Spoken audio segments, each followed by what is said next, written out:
Okay, so let's dive into a world where the clocks strike 13 and where the past can be completely erased at any moment. This is Oceana, George Orwell's absolutely terrifying vision from his novel 1984. We're going to take a look at how this society of total surveillance and, thought control actually works. Right from the very first line, you just know something is deeply, deeply wrong with this world. 13 strikes of a clock? That's just not right. It's this small, deliberate detail that throws everything off balance. It's a signal that the reality we're about to step into is completely controlled and distorted. So how does anyone even live in a place like this? Well, let's follow a man named Winston Smith through what you might call a typical day in Airstrip 1, which, believe it or not, used to be London, to find out.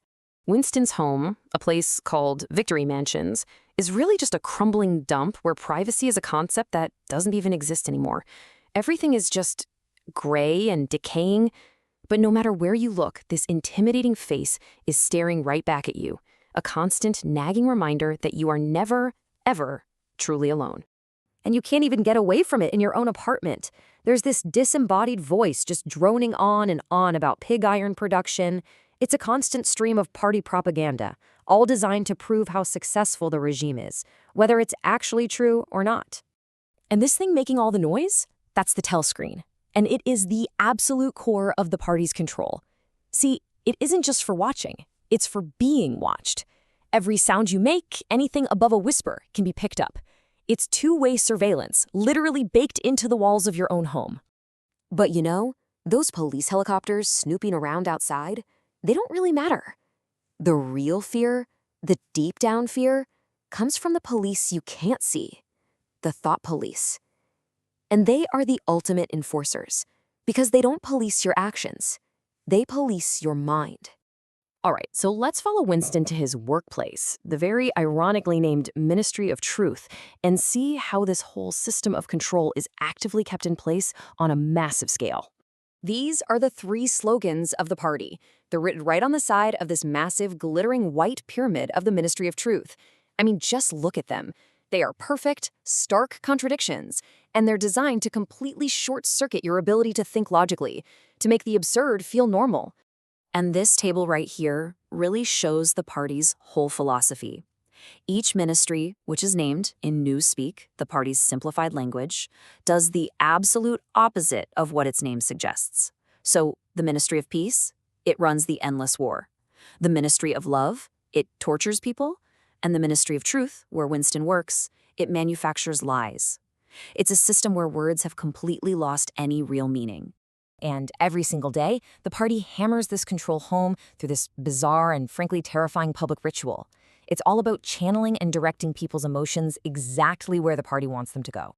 This is the 2 minutes hate. It's a daily thing, and it's mandatory. Party members all gather in front of a telescreen to just scream at the image of the party's #1 enemy, this guy, Emmanuel Goldstein. He's the scapegoat for everything, the perfect target to unify everyone's fear and frustration. The scariest part isn't that you're forced to participate. It's that the mob mentality is so powerful, so electric, that you can't help but join in. It just bypasses all reason and taps directly into this primal rage, turning a room full of individuals into one single screaming thing. And you can see what this does to Winston's mind. It's completely torn. For a split second, he hates Big Brother and actually feels sorry for the guy on the screen, Goldstein.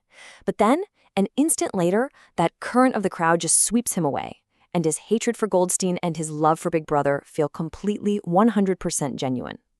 It's this incredible psychological whiplash that the party demands. And there's actually a word for this insane mental gymnastics: doublethink. It is the ultimate tool of control. It's the ability to hold 2 totally opposite ideas in your head at the same time and believe that both of them are true. It's how you accept the party's lies, even when you know deep down that they're lies. So back in his apartment, in this little alcove that's hidden from the telescreen's view, Winston is about to commit a crime. And it's a crime that begins even before he writes down a single word. Think about it. In a world where your thoughts are monitored and the past is always being rewritten, the simple act of owning a diary, a private record of your own thoughts, your own history, is an incredible act of defiance. The moment his pen touches that paper, that's it. He's crossed a line and there is no coming back. He is creating a record, a piece of evidence that exists outside of the party's control. Even writing the date is an act of rebellion, because in a system that makes time itself feel uncertain, he's just guessing. Then, all of a sudden, this panic just grabs him, and he starts scrawling the ultimate heresy over and over again. It's not some well-reasoned argument, it's just a pure, automatic burst of feeling. He's given a voice to a thought he's not even supposed to be able to have. He knows what he's just done. He knows there's no hiding it, not really. And in the world of Oceania, there's just no escape from the consequences. You see, writing it down doesn't even really matter. The crime is the thought itself. Any disloyalty, any skepticism, even just a tiny flicker of a thought that goes against the party, that's a capital offense of the mind. And the thought police, they will always find you. This right here is the chilling logic of the party. It means that the moment Winston even formed that rebellious thought, his life was over. The physical arrest, the trial, the execution, those are just formalities. In the eyes of the party, he's already a dead man. And just like that, after committing the ultimate crime, the inevitable arrives. The panic becomes real. Is this it? Is this the end happening so fast? The paranoia of the state is so total that any unexpected sound, any knock on the door, feels like the final capture.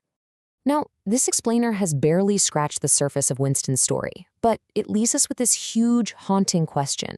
And it's a question that feels just as relevant today as it was when Orwell wrote it. When truth itself is under attack, what does rebellion even look like?